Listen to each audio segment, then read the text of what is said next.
non so più cosa dire. Ok, parto di nuovo.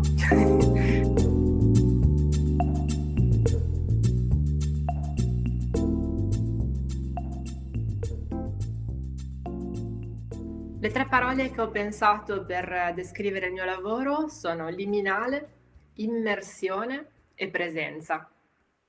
Liminale è una dimensione a me molto cara, è una dimensione che connette più dimensioni, quindi quella zona di mezzo che appunto non è una cosa, non è più una cosa, non è ancora l'altra e più realtà coesistono in questo mondo, diciamo, di possibilità.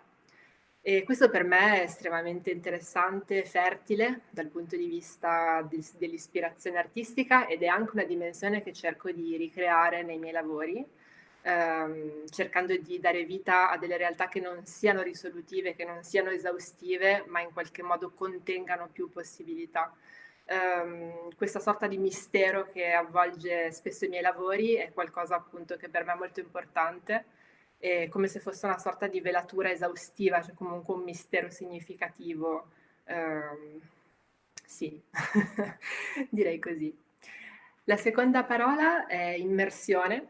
Immersione nasce da un desiderio di andare in profondità. Andare in profondità sia in me stessa che nell'esperienza della realtà e in qualche modo ispirare lo spettatore a fare lo stesso attraverso le opere come dei veicoli appunto di approfondimento. Credo che questa immersività, insomma, questa ehm, propensione all'immergersi sia qualcosa di cui ci sia molto bisogno in generale, soprattutto in un'epoca come la nostra, in cui tutto è in superficie, tutto è molto veloce, i contenuti scorrono velocemente sugli schermi dei nostri smartphone, sostituendosi uno all'altro, e invece qui l'arte penso possa intervenire in maniera molto forte, molto profonda, appunto, comunicando un altro tipo, un altro ritmo nella fruizione e nell'esperienza della realtà e di noi stessi. Su queste note mi connetto all'ultima parola che è presenza, e per presenza non intendo necessariamente una presenza fisica o materiale, ma l'essere presenti a se stessi e l'essere presenti alla realtà e al lavoro. Questo è uno stato che io coltivo, una qualità che cerco nel mio rapporto con la realtà, che spesso ispira i miei lavori. Quando mi trovo a vivere delle esperienze significative, da essere presente alla realtà, spesso provo il desiderio di tradurre queste sorta di epifanie in cui concettualità, sensorialità, fisicità sono allineati. Trovo il desiderio di tradurli in delle esperienze, degli oggetti, possono essere delle performance, delle immagini, comunque delle opere d'arte, con le quali trasmettere queste brecce, diciamo, di verità, o almeno quella che io percepisco essere una verità surreale allo spettatore, una verità non esaustiva, chiaramente.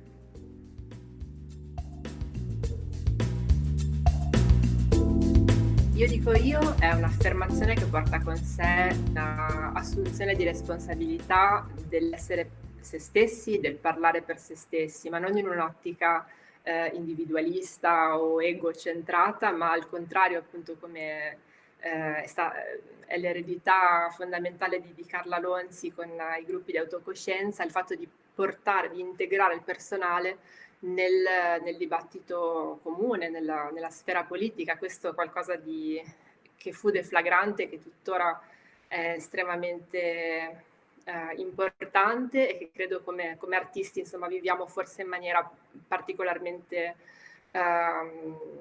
forte, dato che le dimensioni del personale, dell'intimo e del pubblico sono così interconnesse. In mostra io esporrò una serie di ceramiche che sono basate su dei calchi del mio corpo che vengono rappresentati in negativo, quindi come dei vuoti. E, è il corpo che crea degli spazi, degli ambienti, quindi c'è una forte impronta personale, nel senso anche fisico, del tracciare un'impronta, ma che allo stesso tempo si fa luogo, si fa strumento di visione, oggetto che accoglie lo sguardo delle persone trasformandolo, facendolo passare attraverso queste cavità, questi vuoti che sono creati appunto dal mio corpo posto in varie posizioni e diventando allo stesso tempo degli oggetti ambigui tra la forma naturale e l'artificio. I say I, io dico io.